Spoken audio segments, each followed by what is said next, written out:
Calm Down with Erin and Charissa is a production of iHeartRadio. How do you look so fresh? This one's straight off a flight. She doesn't, I don't even know what city she's in. How she knows what city she's in is beyond me. What's up, everybody? It's the Calm Down podcast, and Erin is on a worldwide tour. The Backstreet Boys aren't the only ones back on tour. Think about how these people do it. I'm eating bacon and talking at the same time, you know? Well, you're trying to make think about while you're out how these people do it. Like these artists or like people that tour for a living. This is crazy. I mean, granted, whatever. Like, yeah. So my week started on Tuesday last week of week 5 of the NFL, because that's how I base everything off of. And I went to, oh my God, I have so many stories. I gotta write these down. So write them down. It was supposed to be Seattle. It's where I started. I, on a Tuesday, flew in, did a sit down with Russell Wilson. Then we had week 5. We had LA at Seattle. Holy crap. T's and P's, as Pat McAfee would say, to his finger. We'll discuss that. Then we went to Dallas for another great matchup. T's and P's for the Giants roster for Giants-Cowboys. Then my flight. What is the T's and P's? What does that mean from him? I don't know what that means. Prayers. Oh my God. That's what he says? So hilarious. And now my crew, I need to stop eating and talking at the same time. Now my crew does it all the time. Anyways, we'll get to that. Yeah. Then I had travel difficulties from Dallas getting back to LA. So I just stayed in Dallas and then I flew to Tampa. Yesterday I was in Tampa. I did a sit down with Devin White. Today I'm in Philly for tomorrow's Bucks-Eagles game. How are you?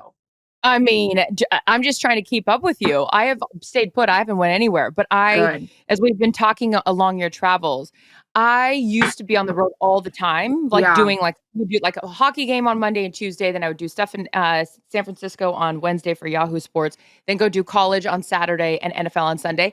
I'm going to tell you this right now, as I sit in the comfort of my own home, and I know you don't want to hear that. I don't miss that at all. So I know you love your job and you fucking crush it, and that's why you're out in the street. But there was a point, and I don't know if you do this or how you keep track, and we're not complaining. We get it. We love our jobs. Yeah, we do.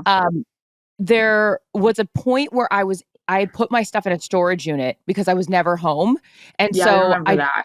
Yeah. So I just lived in a hotel. I mean, I did. I was like, why am I paying rent? Because this is before I bought a house. So I'm like, why am I paying rent when I'm on the road so much? But I used to have to take a picture of my hotel room number from the outside because I would forget where I was. So do you ever have a little bit of disorientation being like, what city am I in? Yesterday in Tampa, we were walking in from after doing our feature to go upstairs quickly so we could go get dinner before a 6 a.m. flight the next day. And I just looked at Jillian, our friend, and I said, I don't know what floor I'm on because I'd been in 4 hotels already. So yeah, I mean, whatever, T's and P's about the whole thing. But it was a crazy, crazy football week. I can't believe we're already at week 6 for Thursday night football with Bucks-Eagles. That as a Seahawks fan and a Seattle native, is it a native? Are you native? Yeah, Seattle native. I am native.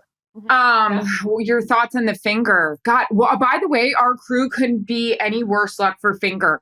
Matthew Stafford's knuckle, Russell Wilson's ligament on his finger, and now Tom Brady's thumb. If you got a digit, we got a problem, you know? Well, dial down the middle. Unless you're Russell Wilson, then you can't, which I feel terrible for him. For a guy that started, he was the longest tenured quarterback in the NFL who hadn't missed a start. I believe it was 154, whatever, consecutive starts.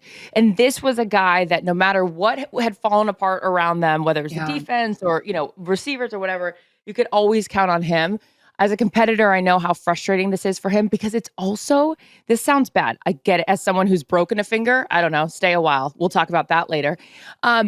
It's just a finger. So you're like, I can go out there. I can play. But when it's a finger on your throwing hand and you're a quarterback, we've got issues. It sucks.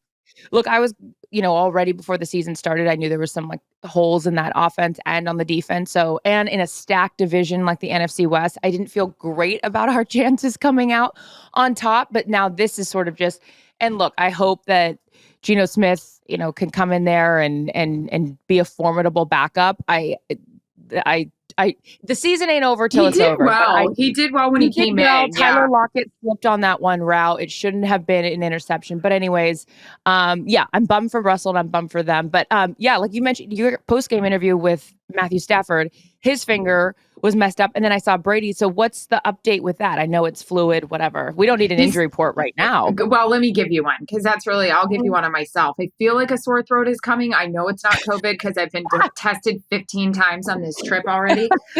T's and P's to the Q-tip. But, Brady's thumb, he says it was good, tossed the ball around a bit yesterday, which was Tuesday. Yep, Tuesday. And is Troy Aikman, his name is Troy Aikman, not Troy Polamalu. As Troy Aikman said on our conference call with Brady yesterday, he said, well, you've played with a lot worse than that thumb. And he has. As we know, he's played with a torn up knee. So our guy's going to be fine. Looking forward to that. I'm even more so looking forward to coming home this weekend on Friday, laying down with my dog, not leaving. He's going to be so annoyed, all the love and the kisses.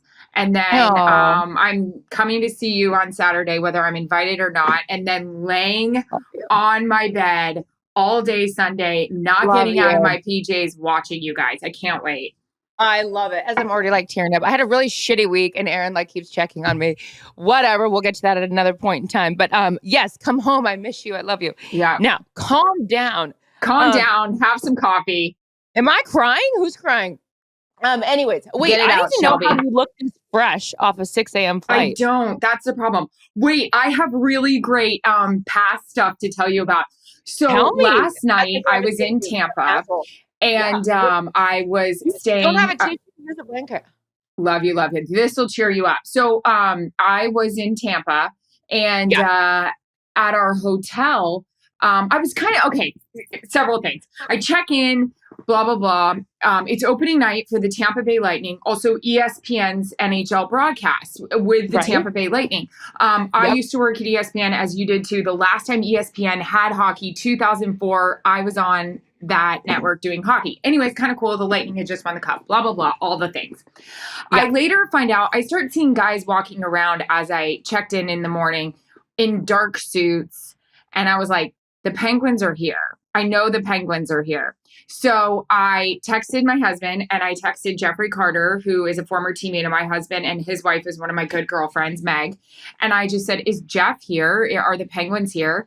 And Jeff ended up texting me. And I was just like, okay, cute. I know that those boys are here. But then I was thinking, I wonder if ESPN's here. So long story short, we go do the interview with Devin White. We come back to the hotel. We'll get to that. We then go to dinner. This story is getting stupid and stupider, but that's fine. We come back. All of ESPN's hockey coverage is there, which was kind of a trip down memory lane for me. Mark Gross, one of my former bosses who used to do college football, was there. I tackled him right away. Mark Messier, who I sat down with and just gave him a big hug. God, he doesn't age. Ray Ferraro was calling the game with Sean McDonough. Chris Chelios, who, my God. Oh, my God. Talk about not aging. Holy shit. Hot. I told Jarrett.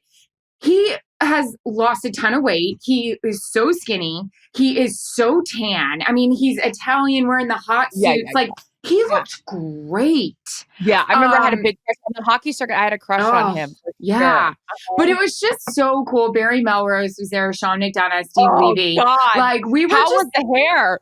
How was the hair? Barry, Melrose. Oh, yeah. Well, Levy, too, these days. But yeah, Barry just slicked back. But it was just cool because I was telling them, they were asking me all these questions about what it's like at Fox, because obviously you and I both were at ESPN. But those were when and everybody, you don't have to be a sports broadcaster to be able to relate to this. But when I was working at ESPN, I was 22 years old. I was a baby. And as I was saying to one of them last night, they were laughing, telling old stories about me. I cut my teeth at ESPN doing the hockey coverage. And I'll be honest, that's kind of when I learned to drink and travel and you told me. Now I'm at the point where I know to say no. Just, you don't have to be a raging alcoholic every night you go out with the boys, Erin, So I found myself loving every minute of it, but I was also apologizing to all of them, being like, I'm sorry I was so drunk. I'm sorry I was so annoying. I was 22 years old. You know what I mean? But it was so much fun to see them all. There was a chance we were going to do our podcast yesterday, but my timing sucked with just players calling me and all that.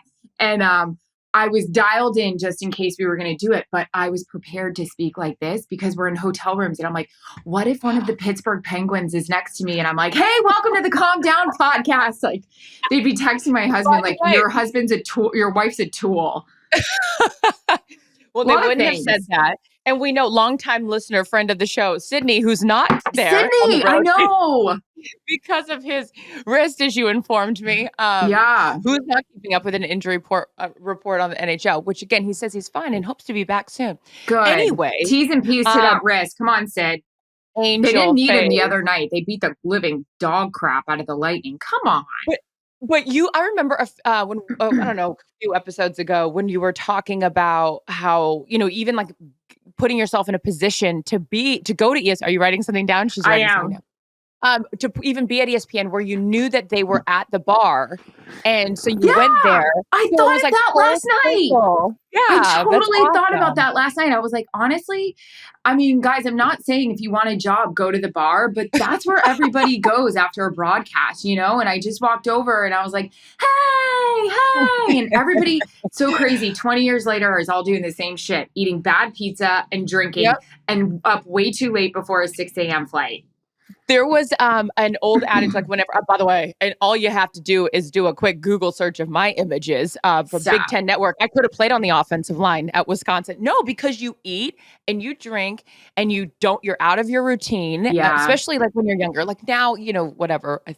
We're good about going to the gym if we're on the road. You go to the gym, even if you're hungover, like get your ass up, go to the gym because this metabolism ain't working the same. But yeah, so that must have been, I'm so jealous of that because I can't imagine if I like ran into my old crew from, Big Ten Network. We, for Versus, because it was for my hockey tour, we always changed crews. But if I could see Doc Emmerich right now, that little cutie used to carry around a briefcase, no joke, leather briefcase. And as we've, both of you and I have admitted, I didn't know shit about hockey when I got the assignment. And they were like, you're going to cover hockey, Leon Schweier, RIP. And I was like, I don't know anything about hockey. So I would sit with Doc. Doc had manila folders, like old school folders like this, Erin. And all of the plays, like handwritten out and lineups and everything. And he would teach me everything I needed to know. And he was so adorable. But I would have just loved to run into that. That was like, that's like a high school reunion, but for adults. It was cool. I guess high school reunion still for adults. You know what I mean? Yeah. I did start Fox Crew, and then I just went over to the just because I hadn't obviously seen them in so long. It was so good. Hey, you mentioned Sidney Crosby being a fan and a friend of the show. Cool moment after the it was maybe before, it was either before or after the Rams Seahawks game. I got a chance to catch up with Andrew Whitworth. What a dream. Veteran, just a great guy. He's going to be on either Fox's pregame desk or I'm giving him a job now, but he's such a good dude and breaks it down and so relatable and has a fabulous Southern twang. My husband's golfed with him. Shocker. But literally said to me, hey, big fan of the podcast. I was like, Andrew Whitworth, you stop it. No, okay. I'll say this, and we appreciate everyone who does listen or even just knows about it. Brittany, oh my God, Brittany, who does our makeup, who is our friend at home. She's so cute. On Sunday, she had the Calm Down podcast sweatshirt on. She was going around with the crew and telling everyone to order a sweatshirt. She was like our biggest advocate on the set. I was laughing so hard. But that's so funny. Really cute. Well, no, because, and the reason you bring up Sydney is because he said like, oh, how's the podcast going? And I'm just always like, how do you know about the podcast? It's so cute. He said that to me. I saw him in the off season as well. And he made a comment about the podcast. And I just looked up at my husband and Jarrett was like, oh God. And then I was thinking, how do we figure out how to get Sid on? I know he doesn't do much press, but come on, Sid, you can break it down with us. I can talk to you about the first day on this trip. What do I call you and tell you? I got a bladder infection. What a time. Mm-hmm. And you know what? For more, we'll bring in Sydney after the break. That's offsides or a penalty kill if I've ever seen one. Power play with the antibiotics, What else is happening? What? So much is happening. Is this, hold on, because we're still I know another thing to talk about. I'm writing it down. Wait, hold on. I don't think we need to take a break. We don't need to do that. No, Kurt, our guy, can figure it out. Exactly. Wait, so you said the UTI thing. Okay, going back to that, remember you sent me that poor girl who was in the hospital due to a wedgie. We're gonna put this on the IG to explain this further. Can we? She was. Go ahead. I'm gonna pull it up. Hold on. Yeah. You fill in the airtime. I want to have a conversation with all the women out there. Men, sorry if this is excluding you and you can't fill in. We talk enough about football, so the Andrew Whitworths out there, you will not be able to relate to this, but you are married, so you can. The bodysuit. The bodysuit is killing me. I'm not. Yeah. Okay. So I called you last week. Oh, of course. You know, this is what happens when you live on the road. They're delivering my boxes. If you want to hold a second. Ding dong. Okay, what I'll do is while she's running and doing that, I'm going to tell you guys. Erin sends me this New York Post article. Woman nearly dies after 8-hour wedgie from high-waisted shorts. Can't make this up. Turns out this girl, and then it has her like doing her little Insta stories or TikTok things, whatever. She goes, wearing tight shorts on one of my first dates with my boyfriend and having a wedgie for 8 hours. Cut to, she's in the hospital. I can relate. They did not have to do surgery. Thank the good Lord. But I did endure trauma of my mother taking selfies of me the whole time while I was asleep in the hospital bed. I'm filling everyone in on the wedgie story. Yeah. So this gal, okay, so this spawns a whole conversation about Erin wearing bodysuits. Then I had my own situation on Sunday go. So this is what I want to talk about with the bodysuit. I agree. They're very in. You can wear a bodysuit that looks like a t-shirt. Now, my issue with the bodysuit is this. I have a very long torso. She does. This broad is like 5'10". Are not comfortable for me at all. Nope. And everyone's wearing bodysuits, and every outfit of mine has a bodysuit. Like I was with you when I wore a bodysuit to go to dinner that night before you went to the hospital. Like, you got to pull it up really high. So you're literally making yourself uncomfortable, basically asking for a bladder infection. I mean, when and where, if someone out there wants to get in touch with a long torso person that could wear a bodysuit, I don't find them comfortable. They look beautiful, but you know what? They're a hazard. They're dangerous. They are dangerous. And I experienced the same thing on Sunday on set. And I was going to text you, but you were in the middle of your worldwide tour. I asked sweet Blanca, for some scissors. To cut your bodysuit? Cut the bodysuit. It was too much happening here. Oof. I couldn't end up back in the hospital. And after the story you sent me, I didn't need more trauma. Fox 911. So I cut the bodysuit, but then now it doesn't lay right. Now we're bunching up. We're coming up. Too much. Oh, I need to remind. Okay, go. The person that invented the bodysuit is much like the person that invented a high heel. Looks great, feels like shit, could cause issues. Sarah Jessica Parker's feet are ruined now. Well, guess what? My body may be ruined from these bodysuits. My feet are definitely ruined, but it has nothing to do with high heels. I'm okay with the heel thing. Put me up, but not that kind of up. You know what I mean? I don't like it. Wait, I was going to ask you, or I was going to tell you something. Total left turn. Great. Have you ever covered NASCAR? I have. 50 Cent, remember? How could we forget? Still trying to make out with you. That guy, I'm obsessed with him. Did you ever know that war that he got in with Floyd Mayweather when they went back and forth? If you guys don't know about this, please look it up. These two are you not supposed to drink out of the glasses at the hotel? Go on. No, you're not supposed to do that. But I think that given, and of course, don't say where you are. But I believe you can drink out of those glasses. Yeah, probably good. Can we talk about, and I just thought about it because I'm looking at Jim Gray's book right here, Talking to Goats. If you've never read it, because with all your free time, make sure you read the book. Dogg, did you see it? Snoop and Tom. I knew that story. Unbelievable. Look, we're not trying to, filter anyone to other podcasts, of course. No, we're kidding. Listen to them all. But this was amazing. Tom's story about him telling this. So I can add to that story. Tell the story and I can add to more of it. Okay. I know more. So Jim Gray, Snoop Dogg, and Tom Brady are all on a podcast. Whose podcast was it? I think it's TV's. It's called Let's Go. It's called Let's Go. Okay, it's actually Tom's. All right. But it's moderated by Jim or whatever the case is. Okay. Dream. Telling the story that he has his son with him after a game or whatever it was. Super Bowl. Casual. So Super Bowl. It's when they won. Okay, you tell the story. Anyways, there's a stripper pole and go. So I forgot what city they were in. You're a better storyteller. I don't think it was Houston. I forgot, one of the 7. It was when he was with New England. I know that because my friends were there with him, with their kids. So they go to the Super Bowl, they win it. You know, that's what you do when you're Tom Brady. Snoop Dogg is performing, for the party, post-game party celebration. And all of a sudden, a stripper pole is out there, and Snoop has these dancers, and these players have their families and the kid.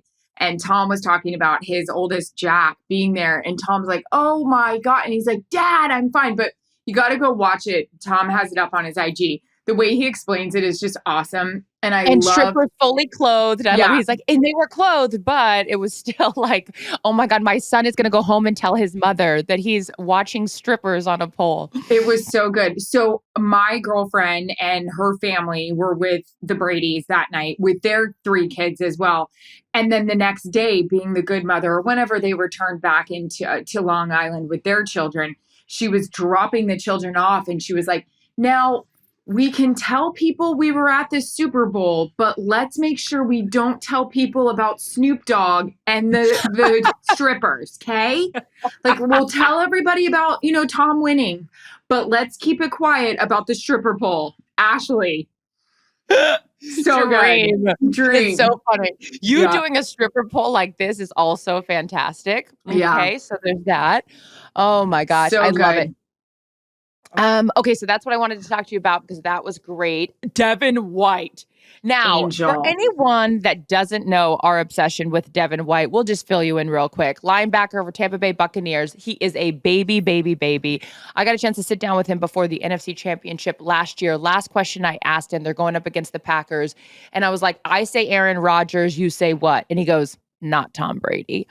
I lost it. I was like, this kid's swag is on a whole nother level. So he went to LSU, loves horses, owns horses, the whole thing. And just when he won the Super Bowl, said he was going to parade his horse around Raymond James Stadium, and he did it. You got to sit down with him yesterday. You looked so freaking cute in your little cowboy boots and your jean dress. Yeah, Wrangler jean dress. It was great. Julian was texting me pictures. I was crying, laughing. Aww. This was a nice farm. His stables are adorable. We met his horses. It was great. He was so sweet. What was cool about the night was because he showed up late because it's a short week for those guys, but he had called beforehand and he had asked PR, how long is this going to take? So you already know when the athlete is doing that. On the short week with Thursday Night Football, they have no time, right? They don't want to be there. They want to get home, get their recovery. I get it.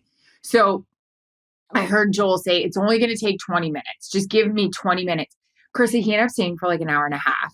It was so awesome. It was so great because we were talking more just about his life and horses and what it's like for him to come home after practice and why he finds, relaxation and kind of like a relief with it all. He sat and talked to me. We barely spoke about football. And then afterwards, he was introducing me to the horses. He was talking to me about why a certain one was better than the other. And I looked down and I go, Devin, you don't have to stay here at all. And he goes, I'm going home to chill. He goes, this is my fun time. I'm cool. And I was like, you're an angel. I love him so much. That's also a testament to you though. I mean, the interview subject could leave at any time. And if they're enjoying the interview, they'll stay. But that's so cute. We have talked about this interview for so long.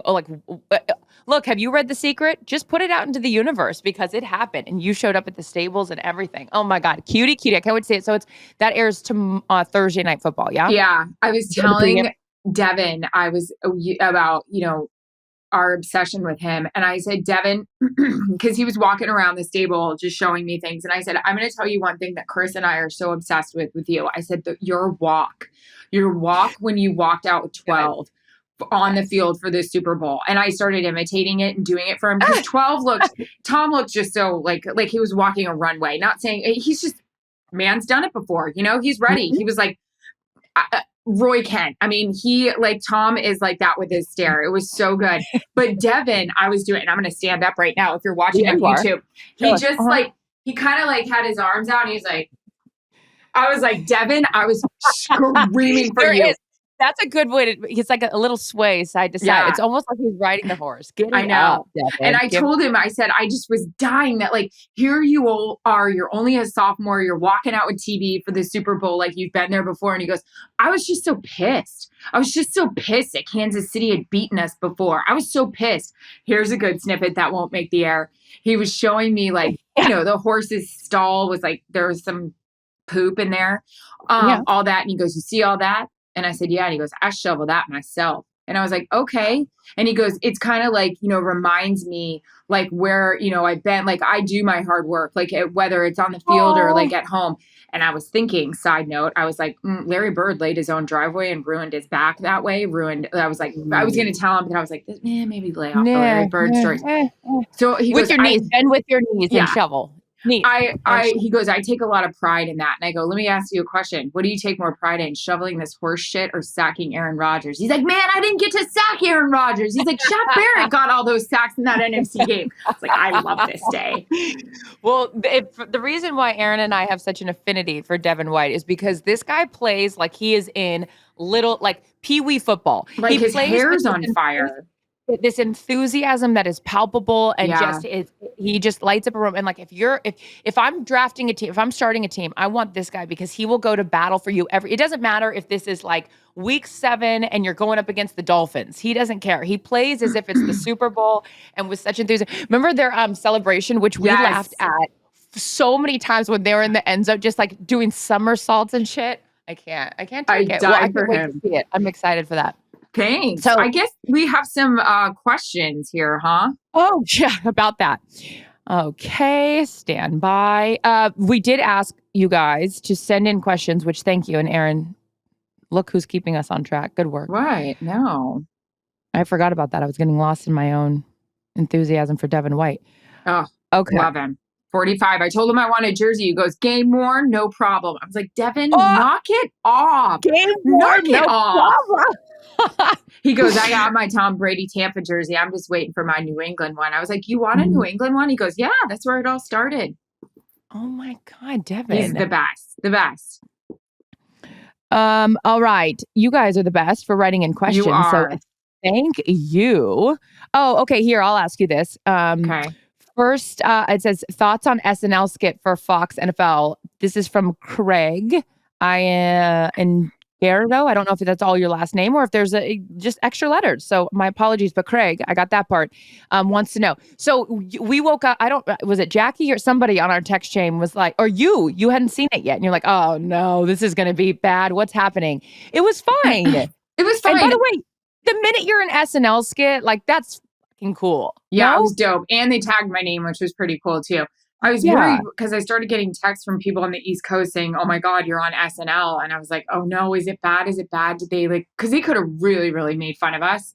But they didn't, which is Steve Harpy and you're free. I'm going to get into that question in a minute. But yes, the SNL thing was so cool. I would have tucked in the shirt a little bit, but I thought her ponytail was on point. Her holding her ear was funny. I don't really do that, but whatever.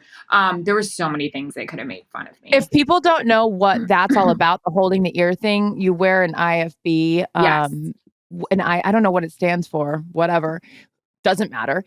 So your producer can talk to you, whether in studio or on the field. I'm assuming you, because you're a professional, have two, So I never did those mold things. It was always so uncomfortable for me. And so I just wore generic ones. But anyway, so for Erin, like being in stadiums where it's so loud, you have two IFBs. So sometimes when people do that like mock thing, it's because you're pushing in the earpiece to listen to your producer because you can't hear. Yeah, exactly. Yeah. I'm going to tell you why she didn't tuck in the shirt. Wasn't a bodysuit. You know what I mean? Thank God. R.I.P. Can I answer this one, Steve? Answer whatever you want. Steve's Harpy or Steve Sharpie. Can Erin tell us how many orcas she's seen in a lake? Okay. You know what? Social media, fuck off. Okay. I'm not saying Steve fuck off, but I'm saying social media fuck off. T's and P's is social media. So this is from Thursday night. Last Thursday night, week 5, I did the Russell Wilson feature off of Lake Washington. Okay. Yeah. Great. And it was shot beautifully. Our features producer, Joel Santos, did an incredible job. I literally was on a dock with Russell Wilson. There was water. He was talking about how he will drive his boat over sometimes to practice. It was right off of the Seahawks facility. Anyways, people were just blowing up our phones about how gorgeous it was, you know, how a quarterback on the day before a game would actually come out to the water, sit with you, all of that stuff. So they come back from the piece and they come to me on the field. And I was like, that was just so beautiful. I was like, you know, shout out to our features group production team that put that together. I said, the only thing that would make that better is if an orca had jumped up. I get we're on a lake, but you know what I mean. I was just thinking of an orca, like coming up. We're in Seattle. Like, I know we're on a lake, but by the way, the freaking Pacific is down the way. You know, like, I get it. We're good. I was watching. Okay, I was watching my that. Social media fucking blew hit up. My radar. Oh my God. And like the best part was I didn't even make that part up. Joel had said it because I sat there with Russell and I said, all I want to see is just like a spout, like from a whale. And Russell's like, well, you're not going to see that out here. And I was like, I know, but I'm just saying, like, I would die for the, you know, like Free Willy kind of situation. Yeah.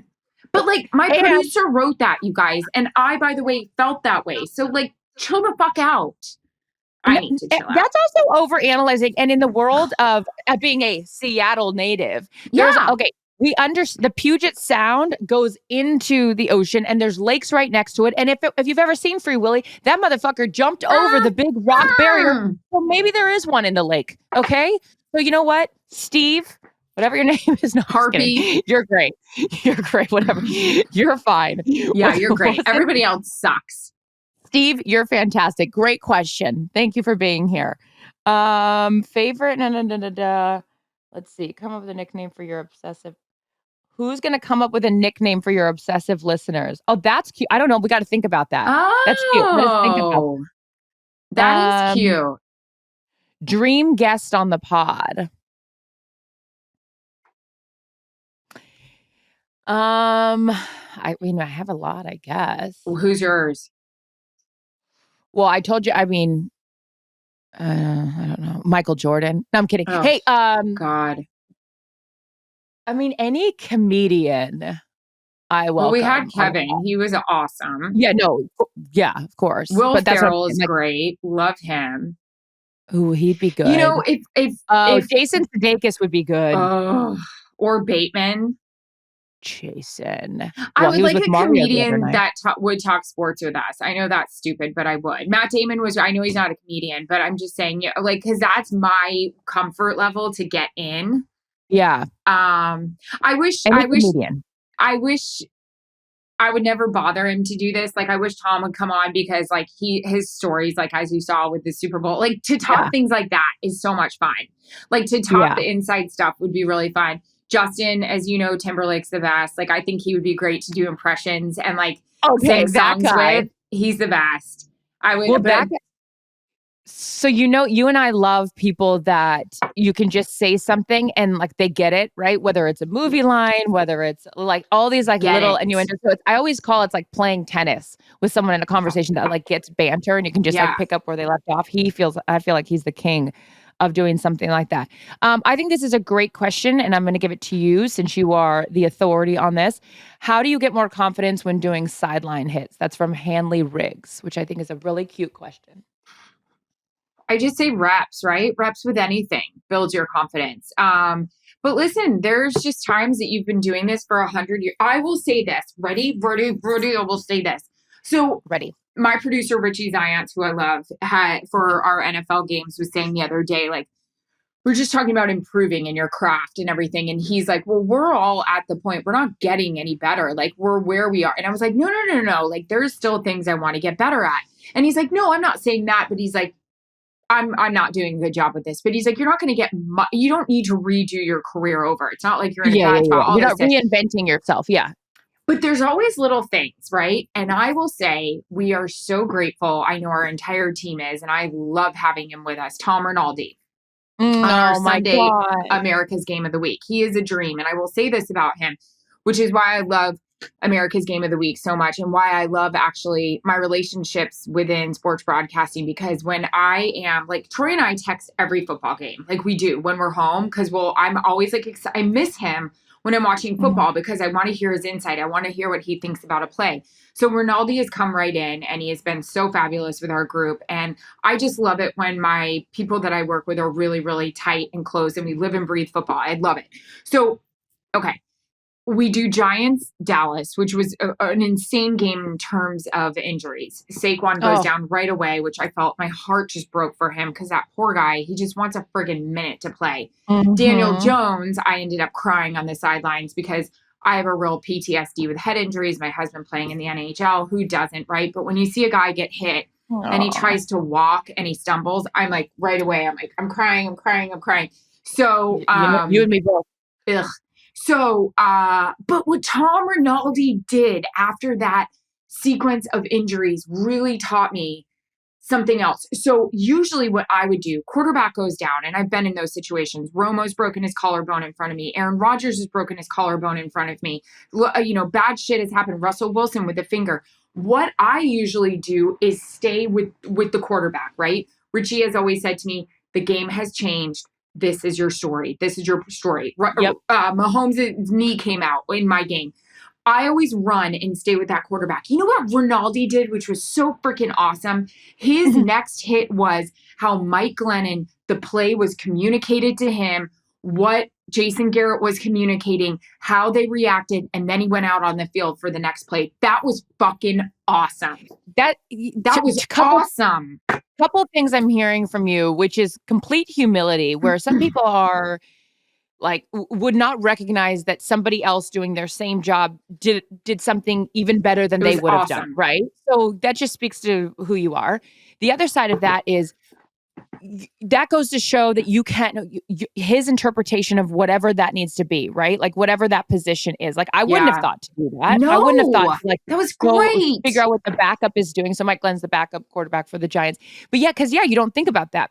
But twofold, I mean, and that's fine. Your first instinct is to follow the person that is hurt. But that is interesting to look at it from a different vantage point because the game's going on and you got to figure, and the game's going on, especially for that Mike Glenn. So we love talk. Also, that little cutie, because I was in the hospital, he was so worried about you. He's texted like a couple times since and just made sure that I'm okay. And like, I didn't work with Tom when I was at ESPN. And so the fact that he is so gracious in the middle of everything he's doing to ask how I'm doing, like, I just adore him. We cannot say enough nice things about him. We love him.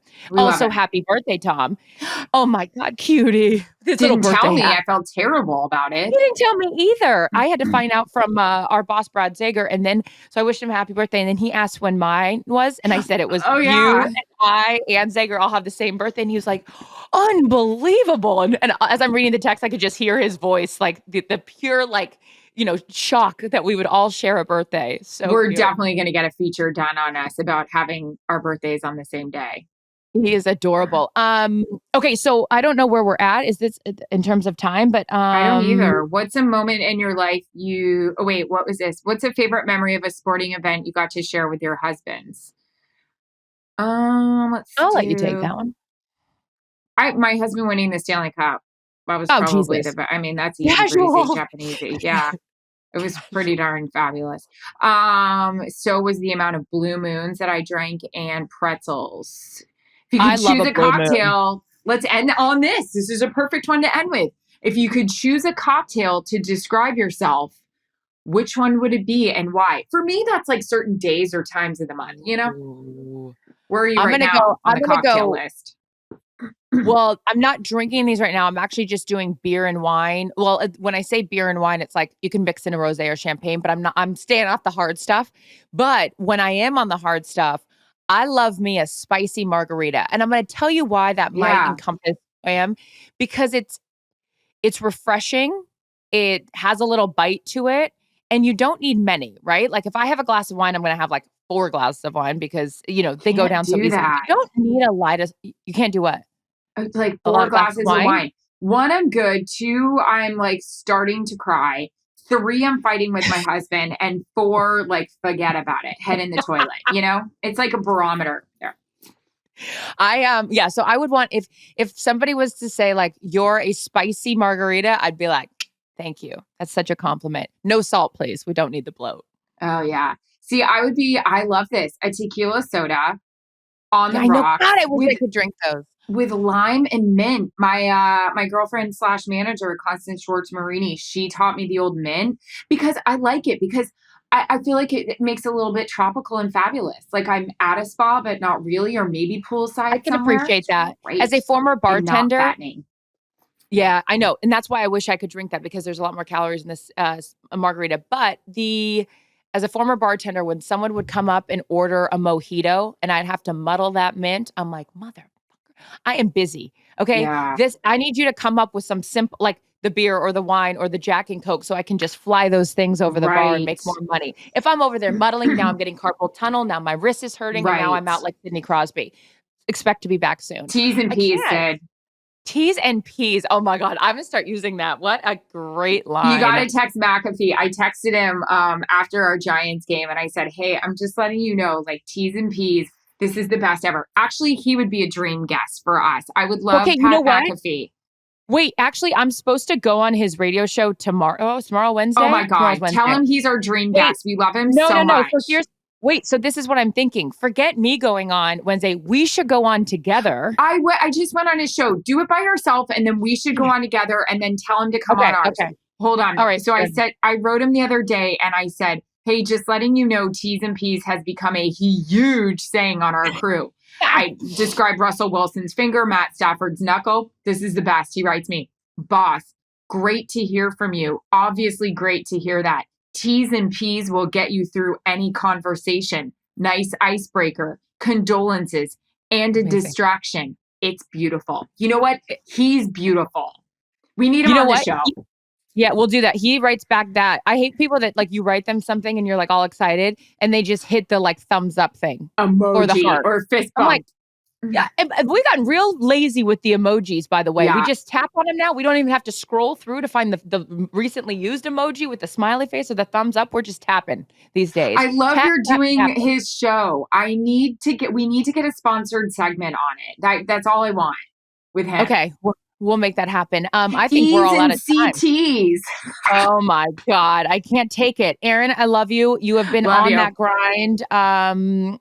You guys, thank you for writing in these great questions. Yeah, keep them coming.